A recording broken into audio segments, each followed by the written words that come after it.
Hey, welcome to this bonus episode of the Daring Creativity Podcast, where I revisit the interview published earlier in the week. There is so much value in these weekly conversations, and I am so thankful to my guests for sharing their most vulnerable moments full of wisdom and knowledge. These bonus episodes are my chance to pick out a few standout moments and zoom in on them for extra value and meaning. And today I'm going to pick out a few of those from my conversation with Oliver Jeffers that launched just on Monday. And the first one is all about artistic stubbornness. There's other ways to go about getting whatever it is that you want to accomplish accomplished. And I've thought about that, the stubbornness in a lot of artists, and they're sort of like the rock like mentality of I will not move, I will not bend, I will stay here and say and do my thing. And, screw the world for not recognizing my genius. But if you look at a rock that's in the middle of a river, it will eventually get eroded away. Whereas the river will find a path to the sea. It'll find its own way. And so I'm kind of taking up this mantra to myself of be the river, not the rock. I really loved when Oliver mentioned his metaphor of rock and the river, because how many times did you find yourself to be the rock and not the river? This metaphor brilliantly captures one of the most crucial mindset shifts for any creative professional. When you think about it, many artists fall into a trap of rigid thinking.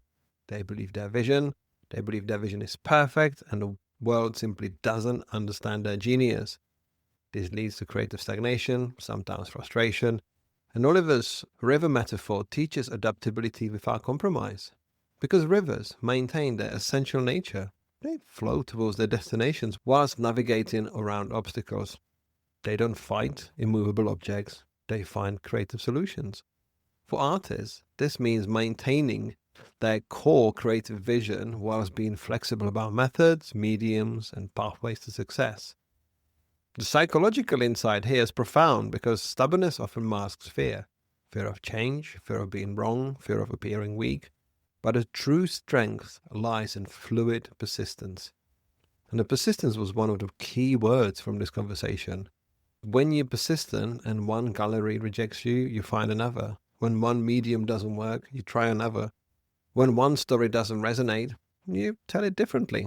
And the river always reaches the sea, not through force, but through intelligent persistence. Here's the second standout moment. But that's not how it works at all. You've got to work harder or be better than everybody else. And so it is not really this idea of we're all equal, everybody deserves a chance. The word simply doesn't operate like that. And I figured out very early on, though around the time of my last year of our college, the greatest secret that I think to being a creative or actually to being a person, is you only get out what you put in. If you want something, nobody is going to do it for you. You have to do it yourself. I loved following Oliver's career, and I enjoyed talking to him about how he started and what he did, because he mentioned the word which I can't pronounce, which says I can't even pronounce it again, holidification, where in the era of social media highlights and overnight success stories, we kind of have this fantasy of how people achieve their things, but there's an uncomfortable truth, because Oliver learned earlier on a lesson that became the foundation of his success across multiple creative disciplines, and that is that it isn't about work ethic. It's about taking radical responsibility for your creative life. His quote challenges the victim mentality that creators often fall into when they say, the industry is fair, I don't have connections, I have advantages that I don't. Some people are from more privileged backgrounds, some people are destined because of their connections. But some of these things might be true, but it also excuses them from preventing action. Oliver exemplifies in the principle of his origin story that instead of waiting for someone to discover his children's books, he researched the industry, created a book prototype, printed 100 copies, and systematically sent them to publishers. He didn't wait for permission or perfect circumstances. He created his own opportunities. And the reason why I love this mindset, because it resonates with mine. If you ever heard my talks or potentially heard me talking about it on a podcast, I love the quote by Chris Cornell, when Chris Cornell said that if he was the best musician in the world and be most into music and practice all the time, then the best band in the world will show up and beg him to play for them, except that never happened. And that's why he and his mates created Soundgarden. And it kind of makes me believe that what we do, we don't wait for the best thing in the world to come up. So I was bored pitching for podcasts, so I started my own. I never waited for publishing contract. I started my own book publishing company. I didn't want to wait for the best coffee company in the world to beg me to work for them, so I started my own coffee company. And as you can tell from this mindset, that was one of the reasons why I wanted Oliver to be on the show to share this, because it's a kindred spirit in them. You can't blame anyone else for your failure. I believe there's so much information and so many opportunities that we can create that we are the ones driving our own destiny. No piece of art that I've ever made, to go back to an earlier question you were saying about, has actually ever turned out the way that I thought it would in my head before I put pen to paper or brush to canvas. Not a single thing. And you always have to react to what you see. And some people can become very frustrated with that, like it's not looking like it's supposed to. Or you can use that as a conversation, which is, that's not what I thought was going to happen, but that is interesting. What happens if I do that some more? And then the work starts to take you in places that you're not in control completely. And I think there's something really fascinating that happens when you get into that conversation with the thing you're making. I believe this moment addresses one of the biggest sources of creative paralysis: perfectionism and the fear of deviations from our mental vision. How many times did you find yourself trying to nail something in a shape, thinking, this is what I'm making, this is what it should look like, this is what it should be, and it's not working. And all we're doing is finding the dead ends and dead ends over and over again. And I feel Oliver just summed up this really well, because it only happened once that he set out to do something and it turned out a certain way. And that reveals that even highly successful artists never achieve exactly what they envision.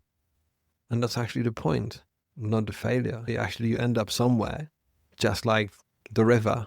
You find your sort of nooks and corners and go and get to your destination. Because I enjoy hearing that, because lots of us know his books. They seem perfect, but very little did we expect that they're not always where he's envisaged right at the start. Things change along the way. And for that very reason, I also asked him about the nature of creative work and expression, and what sort of things he was channeling for his childhood, for his thinking. And we got onto the topic of how does it influence our perception of creativity. Do you like messy art or do you like neat art? And we were having this conversation, and Esther and I both realized, I used to really like neat art, but now I like messy art. And why is that? And is it because in my youth, sort of coming up through the 20s, I was craving control and craving the predictability, whereas now I have control and predictability to some degrees. I'm missing chaos. And so that's why I'm resonating to that. But in my work itself, you do kind of become not a slave, but you enter into a contract with your own ability. And so I'm not interested too much in completely reinventing my style for the sake of it. I love this, the messy art versus neat art, because we all go through stages and our tastes change, our artistic styles change, our expression changes. And in this instance, the observation reveals a profound psychological truth about creativity and human nature, and how that extends far beyond art preferences. Oliver articulated something many people experience and rarely examine. We've often drawn to what we lack in our lives. The quote demonstrates remarkable self-awareness about how life circumstances influence aesthetic preferences. If you listen to the conversation, he also talks about the fact that he was looking for peace and some space because he was one of 4 boys in a busy family. And that's what influenced his books, by creating books that are more about loneliness. And that's why I wanted to find out from the conversation, it's if there's a link between all of this. Because now, as an established artist with established success, he's got family stability, predictable routines. He finds himself drawn now to messier and more chaotic art, because life gets a little bit less chaotic when you get a bit older. And that sometimes can be seen as a benefit, because you can't sustain that sort of teenage chaos or the 20-year-old chaos. I think from personal experience, it's nice getting older because there's more silence, there's more peace. But I think that chaos that we crave can be found through creative expression, through someone else's art, through inspiration. To summarize this, the deeper wisdom here is about honest self-examination. Instead of trying to create what we think we should like or what's currently popular, it's about understanding what genuinely resonates with us right now in our current stages of life and why.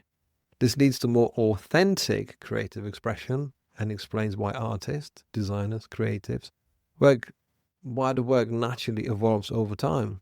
We are not just changing for change's sake, but responding to our evolving psychological landscape. Thank you for joining me on this bonus episode, and I'll see you next week.